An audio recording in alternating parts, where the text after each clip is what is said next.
구독, 알림 설정까지 부탁드립니다. 오늘도 우리 사는 이야기 찾아주셔서 감사합니다. 사연자분이 보내주신 이야기 시작해 볼게요. 안녕하세요. 저는 저희 신랑을 선을 봐서 만나게 되었습니다. 신랑은 좋은 회사를 다니고 제법 단정하게 생긴 평범하다면 평범한 사람이었는데 30이 넘도록 여자친구가 없다는 게 이상했고 소개받은 친구에게 이야기를 전해 듣기를 몇 년 전에 사귀던 여자가 사고로 세상을 떠나고 난 후로 혼자 지내고 있대요. 그런데 문득 그 남자가 다시 연애를 하고 싶어하고 결혼을 하고 싶어 한다고 해서 제 친구가 절 소개시켜주게 된 거죠. 엄청 어두울 거라는 생각과 달리 신랑은 밝은 사람이었고 그런 신랑과 함께 지내다 보니 하루하루가 즐거워서 결혼까지 하게 되었습니다. 결혼을 하는 과정에서 크게 어려움은 없었고 그냥 남들 하는 그런 결혼을 했어요. 결혼 후 알게 된 신랑의 치명적인 문제점이 있었는데 멘탈이 약한 건지 조금만 뭐라고 하면서 싸워도 금세 집을 나가버려요. 처음에는 시댁에 자주 가 있어서 시댁에서 전화도 자주 왔었어요. 너 기훈이랑 싸웠니? 아, 기훈씨 지금 거기 있어요? 그래, 내일 출근도 여기서 할 건지 짐을 바리바리 싸웠네. 아, 기훈이 말로는 빨래 문제로 싸웠다는데 맞니? 아니, 싸웠다기보다는 이야기를 하던 중에 그냥 나가버렸어요. 닭 잡는데 소 잡는 칼 쓰는 거 아니야. 남자는 애라서 잘 구슬려야 돼. 결혼 초기니까 다툴 일 많을 텐데 그때마다 이러면 어쩌니? 네, 주의할게요. 기훈 씨 내일까지 잘 부탁드려요. 전화로 남자는 여자하기 나름이다. 네가 너무 애를 잡은 것 아니냐. 뭐 그런 말을 하다가 한 달에도 몇 번씩 집을 나가버리는 신랑 때문에 나중에는 저한테 고생이 많다고 이야기를 하며 절 다독이셨어요. 그러다가 너무 자주 가출을 하니까 시댁에서도 화가 나서 한 소리를 하고 내쫓았다고 했는데 그날부터 정처 없는 신랑의 외박이 시작되었습니다. 차라리 시댁에 있을 때가 나았던 것 같은데 연락도 없이 짧게는 하루, 길게는 3일씩 집을 비우고 들어오니 정말 환장할 것 같았습니다. 그러면서도 신랑은 아무런 죄책감도 없는 듯이 행동을 했어요. 무슨 말만 하면 가출을 하는 신랑 때문에 저는 집에서 아무 말도 아무 행동도 하지 않았고 정말 사기 결혼을 당한 느낌이었어요. 그리고 제가 생각하기에는 신랑이 뭔가 저를 빌미로 꼬투리를 잡으려 한다는 생각이 많이 들었습니다. 평탄하게 잘 지내는 것 같다가도 괜히 국이 짜네, 빨래는 이렇게 하면 안 되네 그런 말을 하고 열이 받은 제가 집안일에서 손을 떼버리면 이건 직무유기니 어쩌고 하면서 개소리를 하곤 했으니까요. 그러다 저도 신랑에게 마음이 식은 건 사실이에요. 그리 길지 않은 연애 기간 동안 제가 알고 있는 사람과 결혼 후의 사람이 너무나도 달랐으니까요. 이게 가출도 너무 자주 하다 보니 나중에는 가출을 안 하고 있으면 이 사람이 언제쯤 또 가출을 하려나 기다려지게 되고 그때 제 결혼 생활이 위험하구나 하는 생각을 감지하고 신랑과 더 많은 시간을 보내기 위해 노력을 했습니다.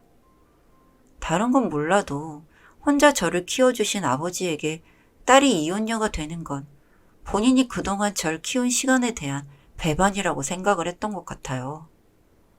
신랑이 퇴근하는 시간에 맞춰서 회사를 찾아가서 밥을 먹고 같이 집에 들어오고 이후에도 저녁은 찌개나 고기 반찬으로 해서 대령을 했습니다. 제가 대령을 했다고 말을 하는 자체가 엄청 신경 써서 밥을 준비해서 줬다는 거예요. 집안일도 알아서 혼자 척척 해내니까 신랑도 더는 트집 잡을 게 없는지 입을 꾹 다물고 있었고 이후부터는 가출이 아니라 친구들과 놀러를 간다고 했습니다.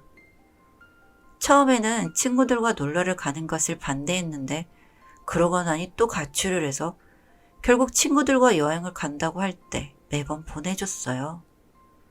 이쯤 되니 정말 바람을 생각하지 않으려고 해도 그럴 수 없어서 한 번은 미행을 했습니다.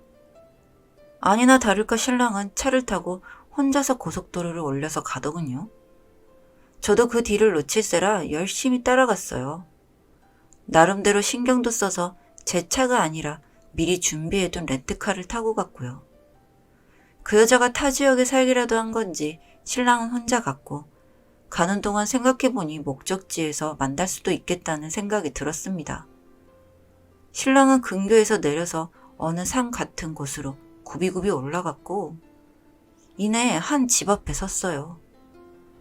집 안에서 나온 사람은 중년의 여자와 어린아이 그리고 신랑이었습니다. 아빠, 엄마는 언제 데리고 올 거야? 엄마도 곧 올 거야. 박서방, 이제 정말 안 와도 되네. 아니에요. 민서랑 다 약속했는걸요. 결혼도 했다고 들었는데 이제 정말로 그만 오게나. 제 딸이 여기 있는데 제가 어떻게 그래요. 다음에도 이렇게 오면 확 이사가 버릴 테니 그렇게 알게나. 안 그래도 오늘 그 문제로 왔습니다. 애도 이제 곧 학교를 가야 하는데 이런 시골에서 클 순 없어요. 도시에 작은 전세 아파트 받은 게 있으니까 보고 빠르면 다음 달쯤 이사를 하는 게 어떨까 싶습니다. 매번 이렇게 받기만 해서야. 민서가 없어도 제가 잘 모시기로 약속했어요. 아들처럼 생각하세요. 그래, 여기서 이러지 말고 안으로 들어가세. 민서라는 그 이름 어렴풋이 들은 기억이 나더라고요. 신랑이랑 오래 만나고 결혼까지 생각했다던 그 여자였어요. 아마 사고만 나지 않았어도 지금쯤 그 사람 곁에는 제가 아닌 그 여자가 있겠죠. 그런데 저는 분명 그 사람이 아이를 낳았다는 사실은 듣지 못했는데 이미 아이까지 낳고 나서 결혼을 준비하려다가 사고가 났던 건가 봐요. 그 상황에서 저는 눈이 돌아서 문을 열고 들어갔고 거기엔 토끼눈이 된 아이의 놀람과 함께 그 여자의 엄마와 신랑의 경악한 얼굴을 봤습니다. 저를 보며 선뜻 아무 말도 하지 못하는 어른들을 뒤로하고 그 아이가 제 옷깃을 잡아 끌었습니다. 엄마? 엄마야? 엄마 맞지? 아니야. 엄마 잠시만 앉아봐. 밥 먹어. 어디 갔다 온 거야? 집을 잘못 찾아왔네. 차마 아이가 있는 앞에서 난리를 칠 수는 없어서 뿌리치고 나왔고 그 뒤를 신랑이 따라왔습니다. 저는 신랑을 보자마자 싸대기를 세게 때렸고 신랑은 역시나 아무 말도 없이 멀뚱히 서 있었어요. 당연히 아무 말도 할 수 없었겠죠. 저는 그동안의 결혼 생활이 생각이 나서 미칠 것 같았고 하필 저를 보고 있던 아이의 표정이 생각나서 죄책감까지 들었어요. 마치 제가 그 여자의 자리에 앉아있는 것처럼요. 저는 결국 힘없이 집으로 돌아왔고 다음날 신랑이 집에 들어왔습니다. 신랑은 저에게 미안하다고 이야기하면서 제발 이혼만은 참아달라고 했습니다. 당장이라도 이혼해도 이상하지 않을 것처럼 외박하고 타박하고 절 무시하더니 이혼만은 참아달라니요. 너무 화가 나서 곁에 있던 물잔을 신랑에게 던졌고 신랑은 거기에 맞아서 어깨에 피가 났습니다. 집 명의, 차 명의 다 제 앞으로 돌려줄 테니 제발 몇 년만 참아달라고 했습니다. 아이가 조금만 크면 이 상황을 이해할 수 있게 설명을 할 거라고요. 그러면서 그 이후로는 제 가정을 챙기겠다고 합니다. 근데 그 순간 생각이 들었던 게 저희가 결혼 이후 아이를 가지려고 해도 임신이 안 되더라고요. 혹시나 하는 마음에 신랑에게 혹시 그 아이 때문에 정관수술도 했냐고 했더니 그 여자 이외의 사람과 관계를 할 생각이 없었어서 정관수술을 했다고 하더라고요. 저는 이 사람과 함께 한다면 제 아이 한번 품어볼 수 없었어요. 그 사람의 말처럼 집과 차를 제 명의로 바꾸고 지금 2년이 흘렀습니다. 사실 2년 동안 차라리 모든 걸 다 알고 나니 마음이 한결 가벼워졌고 신랑은 집안일을 열심히 해서 나름 만족스럽게 살고 있지만 신랑이 저를 속여왔다는 사실은 이해가 되지 않습니다. 특히 그 전세로 구해준다던 집도 저의 동네더라고요. 어제 저는 신랑에게 이혼 소송을 걸고 집 비밀번호도 바꿔뒀습니다.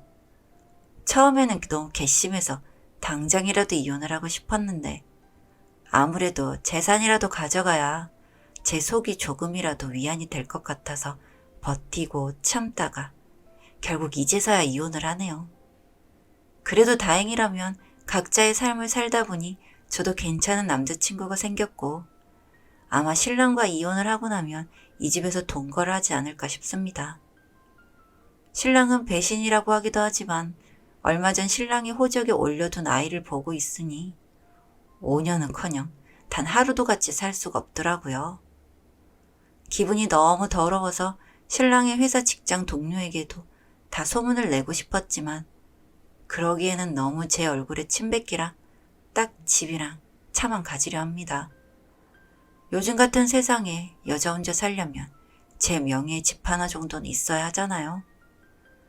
빨리 이 못난 신랑을 쫓아내고 사랑하는 남자와 제2의 인생을 살고 싶습니다.